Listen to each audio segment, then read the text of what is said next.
the know. Here's the pen tool. This is your most powerful tool. This little thing looks like a calligraphy pen. So the options are click and hold down constraint,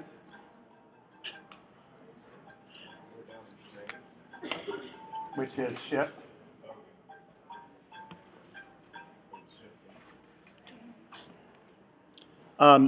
So I could make straight lines that way or angled lines, and all this little green line that's popping up, that's Smart Guides, which right here, I'm going to turn that off because I don't want that right now.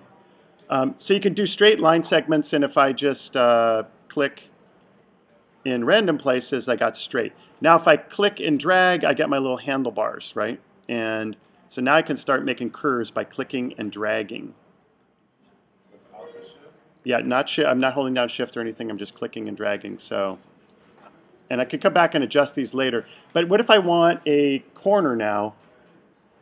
If I try to just go back to a straight line, it's still giving me a corner there.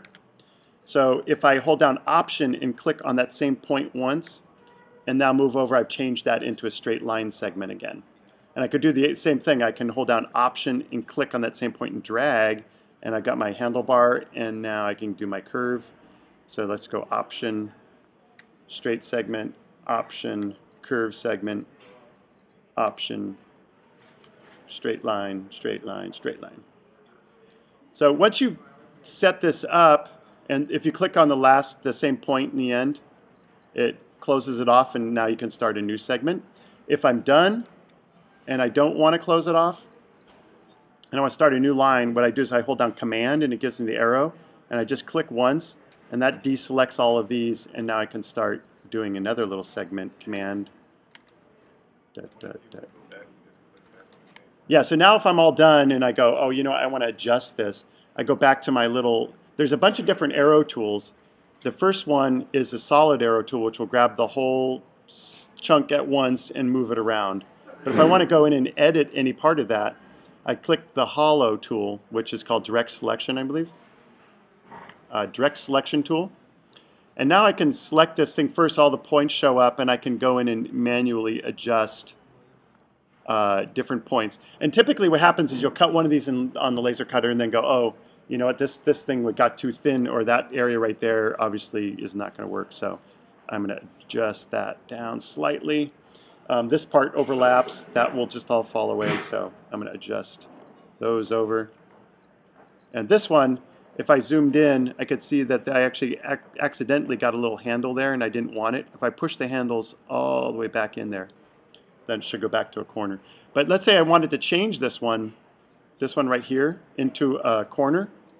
Well, I can't change it because it's not giving me any option for the handles. So in that case, I go to this little tool, which is Convert Anchor Points. And if I click on it now, it gives me some anchor points. So I changed that from... So those are the basic tools for manipulating these lines. And these lines, like I said, are kind of the keystone for setting up your laser file. So understanding how that works is really mostly what you need to figure out. Another kind of key thing is that if you want to do like a nice smooth arc, they talk about this, I think it's 1/3 rule. So if my next point is over here and I drag out about 1/3 of the curve, 1/3 if I chop this up, and I actually held down shift in this case, it'll hold my what do you call this, handlebars. It'll constrain those into straight up and down. So that will give me a smoother curve than if I adjust these too tight. If they're overlapping, you actually get some kind of weird wonky stuff.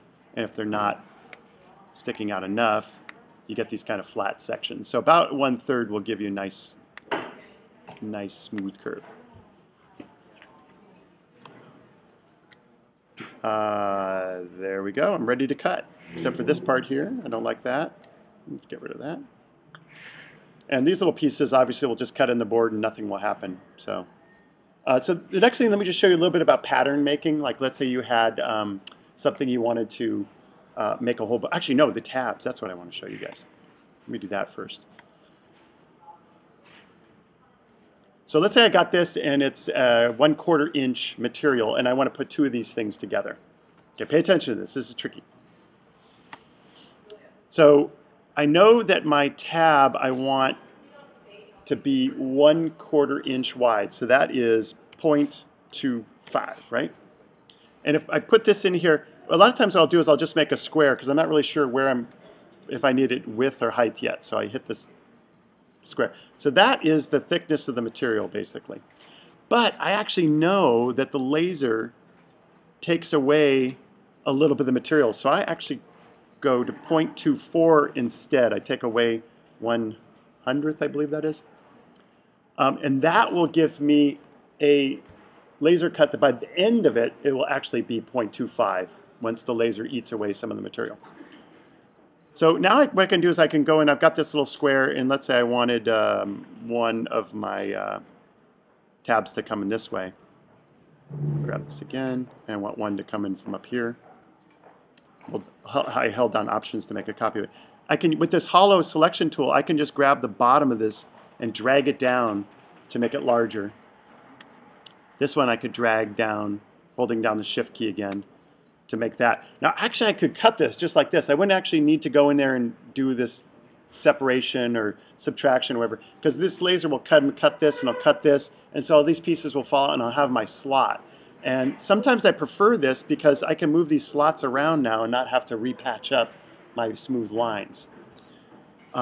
So what I do, if I want two of these things to go together like this, what I typically will do, I'm going to pull in a guideline and go to my center point and just bring this thing up to the center. So that, and you notice I'm in the, my guideline's black because I'm in the preview mode, so I'm going to go Command Y. So now I can see my, oh, and I'm also, my stuff has no stroke, so let's give it a stroke. There we go. So if I do both the tabs halfway, they'll meet in the middle, right? Theoretically. So I'll have one like this. And my next one, let's just copy this whole thing over. Hold down Shift to constrain it and Option to copy it. And this next one, I'm just going to hold down Shift and move this down and snap it to this guide. And that would be my next cut. And let's say that's too long. I don't need all that extra stuff, so I'll just grab those 2 points I'm just dragging across and bring them down so that I'm not cutting away a lot of material. But those two cuts would go together nice and good. Now I want to show you guys that little snap tab thing that I invented myself. Thank you. So basically, if this guy is going to, I got to even think about this for a second.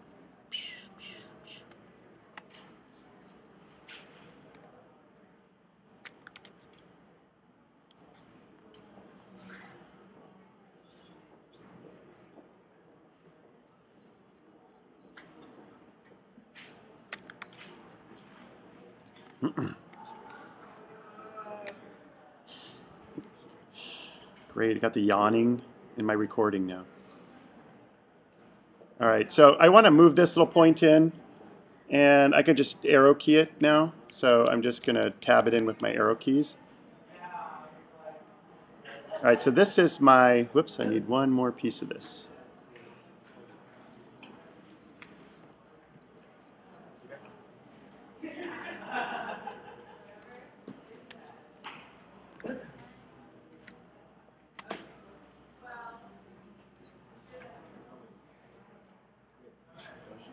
Like all the way at the edge, so it can be locked in place. Where not sure. Wait, let me think about this for a second. This goes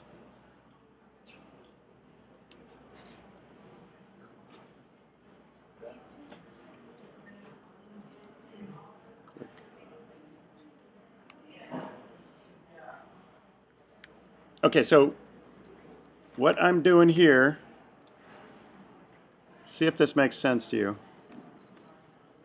Okay, so I made a little piece with some little kind of click tab things that are going to snap into place. And I just made a copy of it for a minute and rotated it around. And now I'm going to make a little box right in this zone where these little tabs are. And it's not snapping.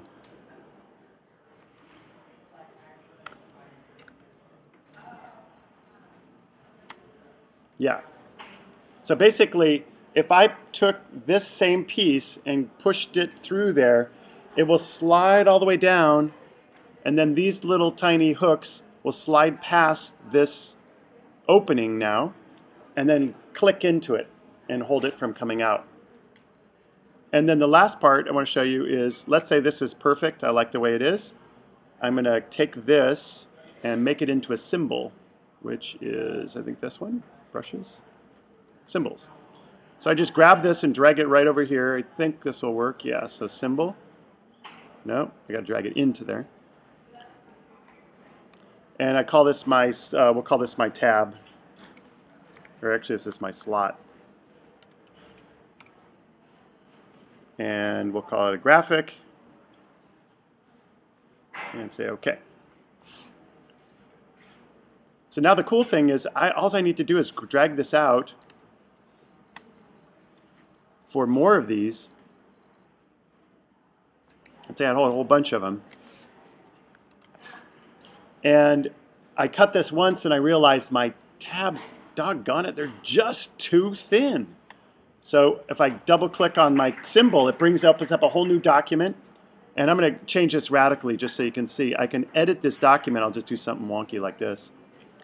And then hit this little arrow back here. And then look, all of them updated. So this is a kind of really nice way to make one little feature that you can adjust once and it'll propagate out over your whole document. So I'm going to undo that because I obviously didn't want that to happen. Is that something that don't change when you resize it? Actually, you don't want to resize these per se. Like resize your whole lamp. Yeah, so actually that's a good point. So if I'm going to resize my whole lamp, I want to resize it without scaling up those symbols. Put on a different layer. It actually kind of depends. What you're probably going to do is size up the whole lamp, check it, and then go back and adjust your symbol. Would you just constrain it to? Well, the problem is because you actually do need it to size in depth, but not in width. No, I meant if you say you want to just make a larger lamp, or you just constrain your shapes. No, because you're going to get out of whack. If that makes sense. Let me just finish this up, and I'm going to stop recording. But so, and this will work, whatever orientation it's in. If I had some on the sides. And the question was, can you, or actually the question wasn't, but can I change these dimensions? And I could, like shorten this up, for example, and make a little short and stubby version of this, because really it's the width that I'm concerned about.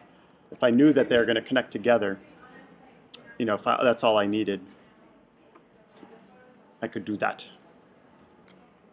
Anyway, that's advanced technique.